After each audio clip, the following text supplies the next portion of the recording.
All right. You all saw my email with the. Oh yeah, that was funny. With, I thought Sharon had a good point. If Paula put more stamps on the letter, it might have got there in time. For those of you who didn't see it, this was a picture of a guy with his hands on his hip, looking really disgusted, and it said he found out about Paul's letter the day after he was circumcised. So, okay, we're in chapter 24, or in 23, which one is it? I have 25. 25. Oh, We'd start Chapter 25. 25, verse 23. okay. 25, 23, I was absent last week, Exodus. so I decided I'd read ahead. I'm on 30. I want to move for that. You're about 2 or 3 weeks ahead of us. That's why No. I can leave, right? We discussed. Yeah. You missed the discussion then. What, 24? 25. Okay, Barbara. 25 verse 23. Okay. Oh, Michael. Like I am the loudest voice in the world.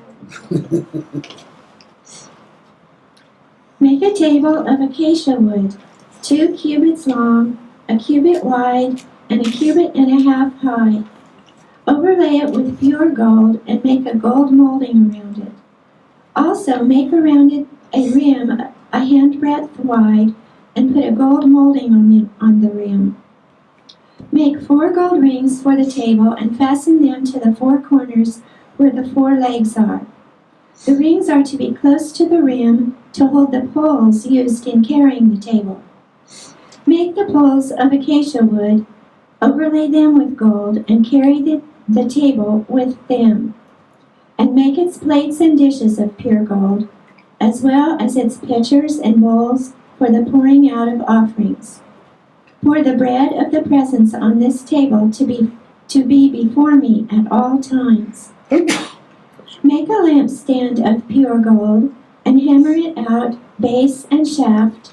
Its flower-like cups, buds, and blossoms shall be of one piece with it. 6 branches are to extend from the sides of the lamp, 3 on one side and 3 on the other. 3 cups shaped like almond flowers with buds and blossoms are to be on one branch, 3 on the next branch, and the same for all 6 branches extending from the lampstand. And on the lampstand there are to be 4 cups shaped like almond flowers with buds and blossoms. 1 bud shall be under the first pair of branches extending from the lampstand, a 2nd bud under the 2nd pair, and a 3rd bud under the 3rd pair, 6 branches in all. The buds and branches shall all be of one piece with the lampstand, hammered out of pure gold. Then make it 7 lamps and set them up on it so that they light the space in front of it. Its wick trimmers and trays are to be of pure gold. A talent of pure gold is to be used for the lampstand and all these accessories. See that you make them according to the pattern shown you on the mountain. Okay, the message in the last verse says, use a 75-pound brick of pure gold to make the lampstand and its accessories. Now, remember, where do they get the gold? People gave it to him. From Egypt. Egyptians. Where do they get it, Kathy? Egyptians. People gave it to The him. Egyptians gave it to him, and then they gave it to Moses. Right. Which Hebrew went to his neighbor and said, I need a 75-pound block of gold? Let me ask, who do you think, out of all the writings, Elohist, Yahwist, and the priestly writings, who do you think wrote this part of Exodus? Priestly. The priestly. Because he's talking about something that deals with what he does. verse 30 in the Message, let's see, and it's also in any other translation, it says, always keep the fresh bread of the presence on the table before me. That really sounds like reserving the sacrament, you know, except our fresh bread are little wafers. The other thing is, you know, this is not going to be a light thing. You're going to have 2 poles through it. How are you going to carry that around the desert for 40 years? I mean, obviously, when this was written, it was a late add to the story. It's sort of interspersed with the story of Moses going up on the mountain and getting the stone tablets. Here, all of a sudden, God is giving them dimensions and directions on how to make this tabernacle. A lot of those dimensions come from other areas. It's almost like they went to YouTube to get the directions, and other faiths, other gods that were worshipped, had things similar to this. Not exactly the same, but God is kind of saying, the other God down the street, his is this big, I want yours to be bigger. So, and his uses a lot of silver, I want mine made out of gold. So, here we have this edict. Now, who's God talking to with this? Moses. Talking to Moses. And, you know, I don't think Moses jotted this down. So he's got to come back and tell everyone, you know, how this is done. And then, in the next chapter, he's going to go into the tabernacle. So, Barbara, let's move on into 26. Okay. Make the tabernacle with 10 curtains of finely twisted linen and blue, purple, and scarlet yarn, with cherubim worked into them by a skilled craftsman. All the curtains are to be the same size, 28 cubits long and 4 cubits wide. Join 5 of the curtains together and do the same with the other 5. Make loops of blue material along the edge of the end curtain in one set, and do the same with the end curtain in the other set. Make 50 loops on one curtain and 50 loops on the end curtain of the other set, with the loops opposite each other. Then make 50 gold clasps and use them to fasten the curtains together so that the tabernacle is a unit. Make curtains out of goat hair for the tent over the tabernacle, 11 altogether. All 11 curtains are to be the same size, 30 cubits long and 4 cubits wide. Join 5 of the curtains together into one set and the other 6 into another set. Fold the 6th curtain double at the front of the tent. Make 50 loops along the edge of the end curtain in one set, and also along the edge of the end curtain in the other set. Then make 50 bronze clasps and put them in the loops to fasten the tent together as a unit. As for the additional length of the tent curtains, the half curtain that is left over is to hang down at the rear of the tabernacle. The tent curtains will be a cubit longer on both sides. What is left will hang over the sides of the tabernacle so as to cover it. Make for the tent a covering of ram skins dyed red, and over that a covering of hides of sea cows. Make upright frames of acacia wood for the tabernacle. Each frame is to be 10 cubits long and a cubit and a half wide, with 2 projections set parallel to each other. Make all the frames of the tabernacle in this way. Make 20 frames for the south side of the tabernacle, and make 40 silver bases to go under them, 2 bases for each frame, 1 under each projection. For the other side, the north side of the tabernacle, Make 20 frames and 40 silver bases, 2 under each frame. Make 6 frames for the far end, that is, the west end of the tabernacle, and make 2 frames for the corners at the far end. At these 2 corners, they must be double from the bottom all the way up to the top, and fitted into a single ring. Both shall be like that. So there will be 8 frames and 16 silver bases, 2 under each frame.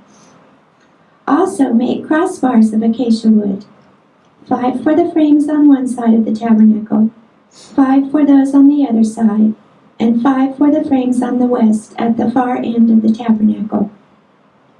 The center crossbar is to extend from end to end at the middle of the frames. Overlay the frames with gold and make gold rings to hold the crossbars. Also, overlay the crossbars with gold. Set up the tabernacle according to the plans shown you on the mountain.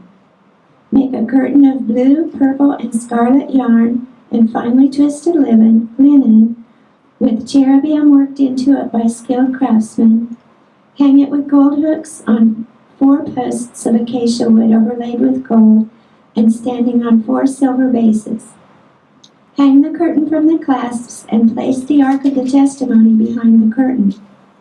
The curtain will separate the holy place from the most holy place. Put the atonement cover of the Ark of the Testimony on the most holy place. Place the table outside the curtain on the north side of the tabernacle and put the lampstand opposite it on the south side. For the entrance to the tent, make a curtain of blue, purple, and scarlet yarn and finely twisted linen, the work of an embroiderer.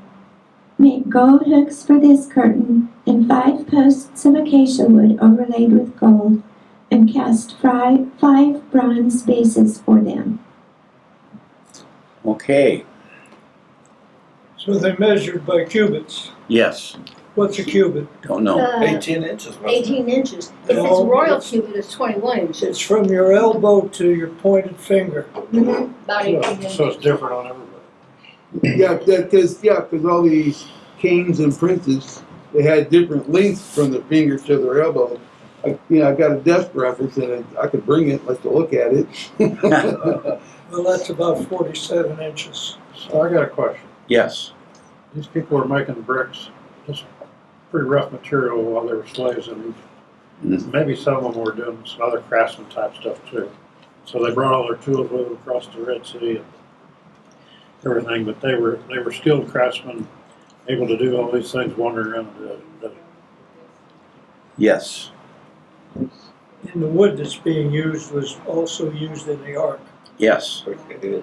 Now, and they find that laying out in the desert too. chapter 26, chapter 26 has a unique difference from 25.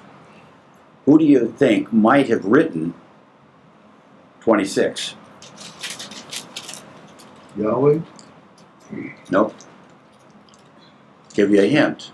What we have in 25 is, is the development of the tent of meeting. He's got his catheter to get changed, but foot's going to be operated on the 25th of August. Okay. If all goes well. Okay, good. And I'll see everybody See you next week. next Okay. week, I hope. See, what we have is the tent of meeting. And who used the tent of meeting? The southern kingdom. And who wrote for the southern kingdom? The Eloists. And what you have, this is really fascinating because it stands in contrast to the ark that was already, its dimensions were given. Now they're building a tent. They're going to look like a circus moving across the desert for 40 years. You've got this tent described, and interesting when it gets down to around 34, 35, it says, after hanging the curtain from the clasp, bring the chest of the testimony in behind the curtain. the curtain will separate the holy place from the Holy of Holies. So, what they're doing is they're separating the Holy of Holies from the people. Who is the one who can go back to the Holy of Holies? The high priest once a year. The priest. High priest Well, the high priest. once a year. Well, unless everybody's asleep, he can sneak back there. But the idea is carried over into the synagogue that was built, or in the temple. Because remember, what would the high priest go and do? He would go back there once a year and get the Torah, come out, and they would read. Now, even today, in synagogues, there is a separation. The people don't go back there. The rabbi is the only one who goes back there. He goes back. He's the only one that handles the scroll. And you've noticed that they wear this thing on there. I was going to order one of these, but I didn't want to wear it because I was afraid people would think I was supporting Palestine. But the Jews have a thing that goes over their head and it hangs down. They put their hands under it, and when they pick up the scrolls, they pick it up with their hands covered with that thing around their head. They carry it out and they put it on the counter. So if you're doing a bar mitzvah, the rabbi brings that out and puts it on the counter. And the young man being going through his bar mitzvah, or a woman going through the bat mitzvah, they read from the scroll. But when you read, you point. They can't touch it. The rabbi has, usually it's a silver pin, that's pointed, and the rabbi moves that word to word, so whoever's reading does not lose their place. Because remember, it's written in Hebrew, and Hebrew is not read from left to right, it's read from right to left. So that's why it would be difficult for somebody reading that, even an adult, because we're used to going this way, and if you're reading from the scroll, you got to go this way. So that's why they have that pointer. But nobody goes back and gets that scroll except the rabbi. And remember, at the crucifixion, what happened in the temple, according to The veil was Matthew? torn. The veil was torn. That curtain that separates the Torah from the people was destroyed In Matthew. in Matthew. And so what we have is the people now can see into that Holy of Holies. Churches also, if you go to some of the cathedrals in Europe, you'll see they have what's called a rood screen. And you have the nave where people sit, and then there's a pulpit or the lectern. Sometimes the pulpit's on the side of the nave. But then there's this wooden screen, but you can see through it. I mean, it's not solid wood. And then on the other side of that is where the choir sits, and that's where the altar is. Now, churches trying to be more people-friendly will have an altar that they put in front of that. But if you notice at the National Cathedral, if you see a service going from there, they have that screen or that separation.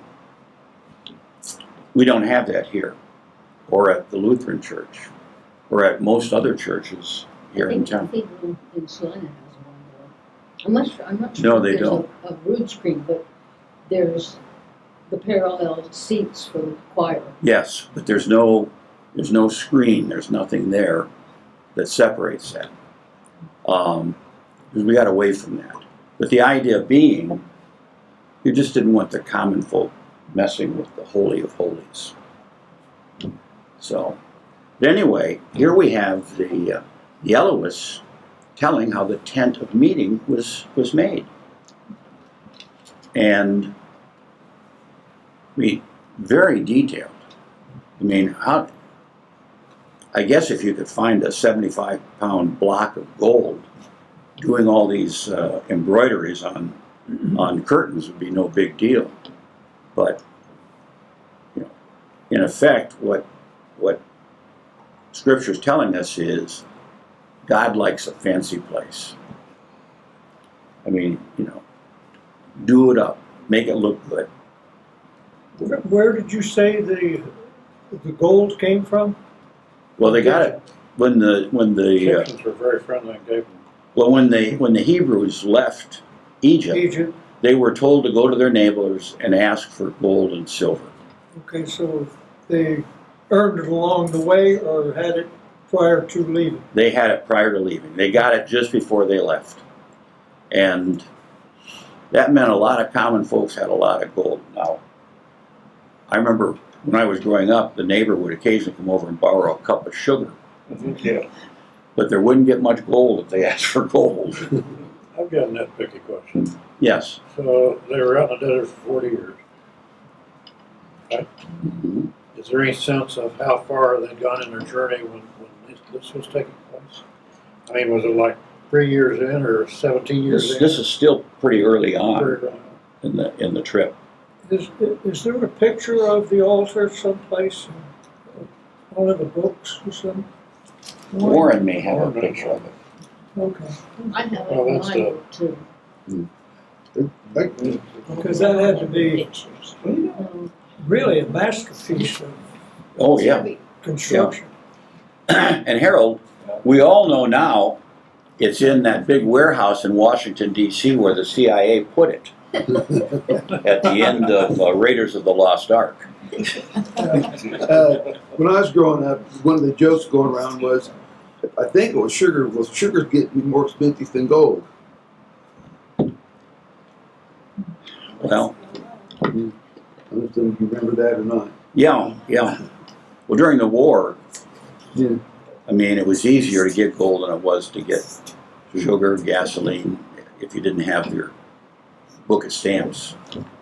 So, anyway, we have, in effect, in the last couple of chapters, directions for the temple that finally got built. But here they are. This is sort of like, Bob, you raised a good question. We don't know when this is, but we know with some degree of surety that they didn't build that big ark and carry it for 40 years in the desert. I mean, that thing weighed a ton. Yeah, Well, it would have taken a while to build the thing after Yeah. you got the directions. Yeah, I mean, that may be part of the 40 years. Time served. You've only got 2 weeks and we'll take you home. But it's kind of fascinating here in Exodus. We're kind of being told how the temple came to be. Because a lot of this is stuff that we find later on was used in making the temple. That whole idea of separating God's holiness from the people. Because we're told you can't look on God. When we were told 2 chapters ago that God came down and talked to the 70 plus Moses and his brother and his 2 boys. So, Moses must have been so brilliant to remember all this. By the time I got down from the top of the mountain, I wouldn't have remembered anything. yeah. Maybe the 3 colors, I don't know. But that's so detailed. He must have been brilliant. Well, that's how we know that he was probably not told all this. Right. Oh, Somebody's telling the story. oh, okay. Because, number one, out in the desert, it's kind of hard to find that wood, let alone finding gold and silver and curtains of blue, purple, and scarlet. And you know the importance of blue, purple, and scarlet. Oh, what's that? they were very expensive because the dyes you had to use to make those cost a lot more than the dyes that you'd use for green or some of the other colors. So if somebody, if a king wore scarlet, then it showed people who were wearing scarlet were wealthy. We'd be going to the second-hand store hoping we can get some denim. But they weren't stopping at the mall on the way through the desert. No, they weren't. Shop for this thing. The Roman Caesar wore purple, and the senators had their white togas had purple stripes. Hmm. Common people couldn't wear purple. Well, they couldn't afford purple. Hmm. I mean, it just was expensive to dye something purple. And I guess maybe that's why bishops today wear purple. If they can. Because they can. That's right. All right. Barbara, let's go on into 27. Build an altar of acacia wood, 3 cubits high. It is to be square, 5 cubits long and 5 cubits wide. Make a horn at each of the 4 corners, so that the horns and the altar are of one piece, and overlay the altar with bronze.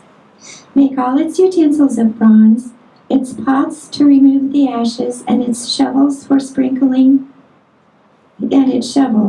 sprinkling bowls, meat forks, and fire pans. Make a grating for it, a bronze network, and make a bronze ring at each of the 4 corners of the network. Put it under the ledge of the altar so that it is halfway up the altar.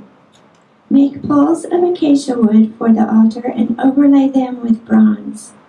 The poles are to be inserted into the rings so they will be on 2 sides of the altar when it is carried. Make the altar hollow out of boards. Okay, let me pause you just for a minute there. I just wanted to point out that in the Message, when it starts talking about cubits, the Message translates that.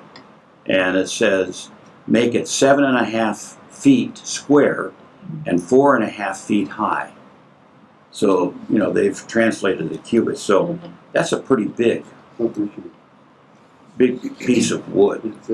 So, okay, Barbara, continue on with that.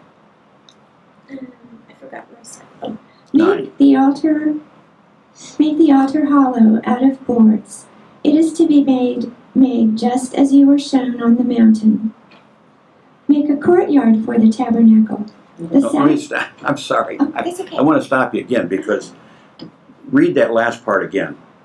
Verse 8, make the altar hollow out of boards. It is to be made just as you were shown on the mountain. Okay. Now, the question is, when do they build that? Is God saying when they're in the temple, make it like I told you back at the mountain? I mean, so, again, we got the Eloists or the priestly writer, I think in this case, is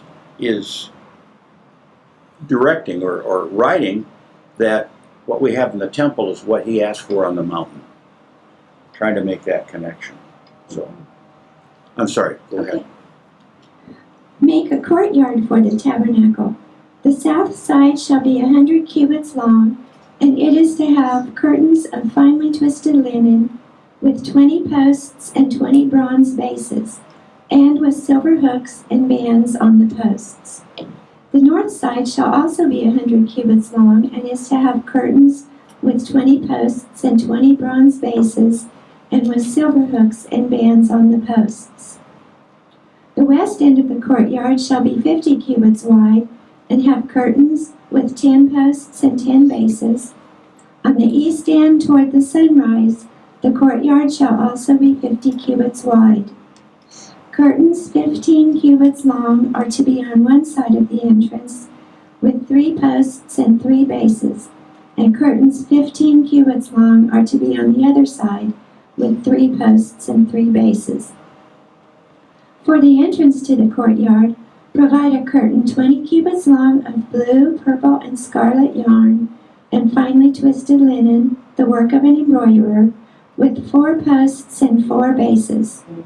All the posts around the courtyard are to have silver bands and hooks and bronze bases. The courtyard shall be 100 cubits long and 50 cubits wide, with curtains of finely twisted linen, 5 cubits high, and with bronze bases. All the other articles used in the service of the tabernacle, whatever their function, including all the tent pegs for it and those for the courtyard, are to be of bronze. Okay, let's pause you there again. That courtyard, 150 feet, supposed to be 150 feet long. As you read that section, make the courtyard for the dwelling, the south side is to be 150 feet long. Do you think this is something they're building while they're traveling in the desert? Were these instructions to what they would do when they get to the promised land? I think that's what we're dealing with. But, this is kind of inserted in the middle of this journey of 40 years. We're being told, let me tell you, when you build the courtyard, make it this size. And I don't know, I'm not an embroiderer, but I think if you're doing embroidery like this, you don't do that by stitches. I think you need a loom. No, embroidery is stitches. Is embroidery stitches? Yeah. You ever seen anybody doing cross stitch? Like make a Well, whole bunch yeah. of X's? I'm just thinking some of the vestments that I have that are embroidered, they're woven into the fabric. Well, that's not embroidery, that's the way it's woven. It's what? That's the way it's woven. Okay. It isn't called embroidery. So I'm wondering, I know how long my mother-in-law, Joyce's mother, did embroidery, or that needlepoint stuff. And it can take a while, and she was really good at it. I mean, Joyce does a little bit, but not much. But I've seen, you can't crank those out overnight. So, here they are, they're doing this embroidery on these enormous curtains. But, I just can't, picture, if you will, you've got a curtain that's going to be 150 feet long and 28 feet high, and is supposed to be embroidered. Where do you lay that in the desert? God's going to say, "Hold, get the sand off of that thing. That's holy." And wasn't it windy? Yeah. Well, these have to be instructions for when they get to the promised land. Yeah. Yeah, I mean, we're getting this while they're on the journey. This is kind of, so we say the priestly writer, or the Elohist in most cases here, is telling us the story. Because remember, it was David who took the Ark of the Covenant and placed it in the tent of the meeting, which united the northern and the southern kingdoms. Charles? I do some hand stitching, and I've learned that when you're talking embroidery, you're talking about cotton floss. It's 6 strands thick, and then you take and separate one strand out, so 2 strands to stitch with. And then yarn is 3-ply or 4-ply, and you have to untwist it, and that's called crewel. When you're stitching with yarn, it's crewel. So, and I think it said in there, take some yarn. I don't remember. Well, they didn't have cotton fields out in the desert either. So Yeah. they might have wool. They might have wool off some sheep. Can you- 16, from the gate of the court, there shall be a screen 20 cubits long. Can you imagine them? Scarlet yarn. They would be going across the desert with Joanne's store attached, so they have all the fabric that they need. I mean, Put it in. Well, they're not growing cotton. They have sheep probably, so they could get some wool. But If you were back in the 50s in North Africa, which is more populated than any portion, I'm talking Rabat, Casablanca, that kind of mhm. You want to see the pelts in the Medina Mhm. where they buy that stuff. I mean, those things were gorgeous, and they made them. Now, even to that day, it took some skill, Yes. and so they did a magnificent job. I don't know where or when they put them together. Not just anyone can do that. No, I would equate it somewhat to quilting. I mean, not just anyone can quilt. Yeah, I mean, you've got to have, There's a skill set there. you know, you have to have that skill set to do that. Well, there's 3 different metals too. You're talking brass, silver, and gold. Yeah, No. Why the diversity? I mean, Well, maybe they gold run was out of most gold. gold was the most precious, silver was the second most precious, and bronze was the third most precious. So the parts that are gold are where God is, like in the mercy seat, hmm Yeah. that's gold, because that's where God's gonna sit. Out where people are gonna be, it's silver and bronze, because they're not God. yeah. And in the synagogue, the seat where the rabbi sits just has a cushion. Everybody else sits on a hard bench. So, anyway, now we have one more. Do we have one more section of 27? Yes. Okay. Starting at verse 20. Okay. Command the Israelites to bring you clear oil of pressed olives for the light, so that the lamps may be kept burning. In the tent of meeting, outside the curtain that is in front of the testimony, Aaron and his sons are to keep the lamps burning before the Lord from evening till morning. This is to be a lasting ordinance among the Israelites for the generations to come. Okay, we'll pause there again. Keeping that lamp burning. How do we get Hanukkah?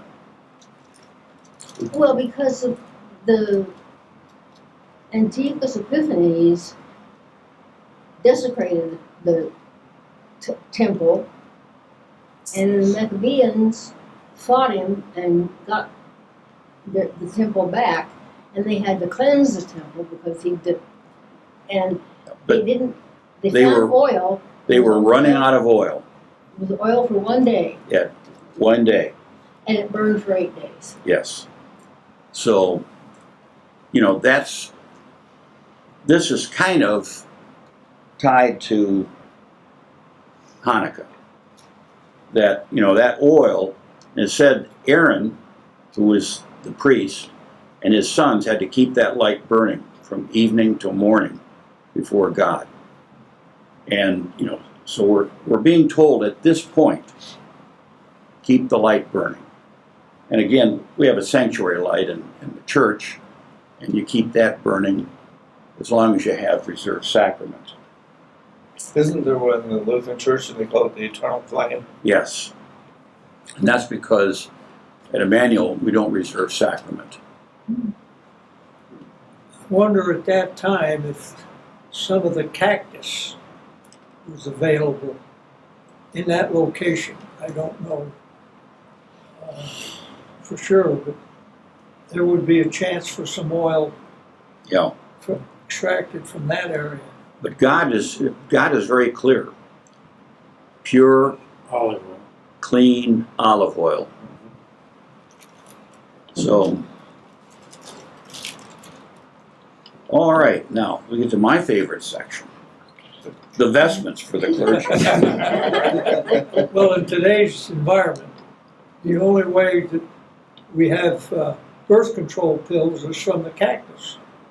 Did you know that? No. There was a doctor traveling in Old Mexico, and he saw cactus, but the women were not getting pregnant because they were eating cactus. And so they brought it back and experimented with it, and sure enough, the cactus plant was the original location for birth control pills that we have today. Now, We're learning all kinds of good stuff. Yeah. you know. I thought maybe the women just put the cactus in their panties. That would be good birth control. wanted a shortcut. Cut being the key word. Yeah. Okay. Getting interesting, isn't it? Yeah. Vestments. Have Aaron your brother brought to you from among the Israelites, along with his sons Nadab and Abihu, Eleazar and Ithamar, so that they may serve me as priests. Make sacred garments for your brother Aaron, to give him dignity and honor. Tell all the skilled men to whom I have given wisdom in such matters that they are to make garments for Aaron for his consecration, so he may serve me as priest. These are the garments they are to make: a breastpiece, an ephod, a robe, a woven tunic, a turban, and a sash. They are to make these sacred garments for your brother Aaron and his sons, so they may serve me as priests. Have them use gold and blue, purple, and scarlet yarn and fine linen. Make the ephod of gold and of blue, purple, and scarlet yarn and of finely twisted linen, the work of a skilled craftsman. It is to have 2 shoulder pieces attached to 2 of its corners so it can be fastened. Its skillfully woven waistband is to be like it, of 1 piece with the ephod, and made with gold and with blue, purple, and scarlet yarn and with finely twisted linen. Take 2 onyx stones and engrave on them the names of the sons of Israel in the order of their birth. 6 names on one stone and the remaining 6 on the other. Engrave the names of the sons of Israel on the 2 stones the way a gem cutter engraves a seal. Then mount the stones in gold filigree settings and fasten them on the shoulder pieces of the ephod as memorial stones for the sons of Israel. Aaron is to bear the names on his shoulders as a memorial before the Lord. Make gold filigree settings and 2 braided chains of pure gold, like a rope, and attach the chains to the settings. Fashion a breastpiece for making decisions, the work of a skilled craftsman. Make it like the ephod, of gold and of blue, purple, and scarlet yarn, and of finely twisted linen. It is to be square, a span long and a span wide, and folded double. Then mount 4 rows of precious stones on it. In the first row there shall be a ruby, a topaz, and a beryl. In the second row, a turquoise, a sapphire, and an emerald. In the third row, a jacinth, an agate, and an amethyst. In the fourth row, a chrysolite, an onyx, and a jasper. Mount them in gold filigree settings. There are to be 12 stones, 1 for each of the names of the sons of Israel, each engraved like a seal with the name of one of the 12 tribes. For the breastpiece, make braided chains of pure gold like a rope. Make 2 gold rings for it and fasten them to 2 corners of the breastpiece. Fasten the 2 gold chains to the rings at the corners of the breastpiece, and the other ends of the chains to the 2 settings, attaching them to the shoulder pieces of the ephod at the front. Make 2 gold rings and attach them to the other 2 corners of the breastpiece on the inside edge next to the ephod. Make 2 more gold rings and attach them to the bottom of the shoulder pieces on the front of the ephod, close to the seam just above the waistband of the ephod. The rings of the breastpiece are to be tied to the rings of the ephod with blue cord, connecting it to the waistband, so that the breastpiece will not swing out from the ephod. Whenever Aaron enters the holy place, he will bear the names of the sons of Israel over his heart on the breastpiece of decision as a continuing memorial before the Lord. Also, put the Urim and the Thummim in the breastpiece, so they may be over Aaron's heart whenever he enters the presence of the Lord. Thus, Aaron will always bear the means of making decisions for the Israelites over his heart before the Lord. Okay, you're down, that's 30, finished 30, right? I did. Okay. Wow, the detail of not even wanting it to swing. Like, Yes, somebody sure was yeah. knew what they were talking about. When I got ordained, I got a red stole over my shoulder. It's interesting because here, God is really decking Aaron out to look pretty good. Remember when Moses went up to get the stones, he left Aaron down with the folks. And what did Aaron do? Build a calf. He built the calf. So, here, Aaron is being held in very high regard. But later on, we're going to find out he was a bit of a scoundrel. Yeah. I mean, he had some nice clothes. You would think he would want to give those up. So we know this has to be a late ad because, Aaron, it talks about he'll have the 12 tribes on his heart. He'll carry the sons of Israel on his breastpiece of judgment when he enters the sanctuary in the presence of God. That's quite fancy for a guy that's a couple chapters later is turning his back on God. So this is a late ad. And certainly this was from the priestly writer. He was more concerned about the dress. And, not even our bishops are dressed that fancy. So, well, let's end there. We're going to get to the robe and the tunic and the turban and underwear later. And underwear. Now we're ending where? We're ending at verse 30. 36. 30. No, we'll start at 31 Oh, Yeah. with the robe. So Harold, you're still ahead of us. Yeah. So we'll pick up with 28, Chapter 28, verse 31. verse 31. Okay. See you all next week. Yeah.